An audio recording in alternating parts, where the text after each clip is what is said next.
Граѓани од цела Македонија предпладнево се собраа пред зградите на судовите на повик на граѓанското движење за одбрана на Македонија на протест против одлуката на Основниот суд Скопје 1 да му одреди куќен притвор на градоначалникот на Битола Владимир Талески.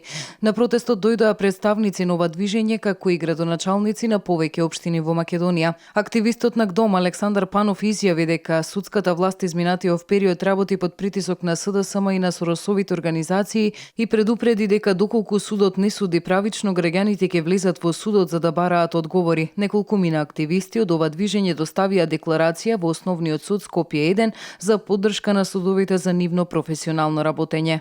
Тука сме да ги охрабриме, да им кажеме дека македонскиот народ го почитува македонското судство, дека ги почитува судиите и дека очекува од нив правично и праведно судење. Актерот Тони Михајловски, кој е активист во граѓанското движење за одбрана на Македонија, на протестот рече дека дошле пред судот без фантомки на главите и без боја во џебовите, алудирајќи на протестите на шарената револуција. Ние сме сите за слободно судство и дојдовме овдека да ја дадеме поддршката на судиите и да им порачаме да не се плашат од никого. Никој не смее да ги притиска. Градоначалникот на Скопје Коце Трајановски во името на градоначалниците на ВМРО ДПМН, од кои поголем број беа присутни на протестот, рече дека дошле пред судот за да го искажат својот револт од работата на специјалното јавно обвинителство, кое како што велат селективно постапува по предметите. Треба да се остават судовите да си ја завршат својата работа.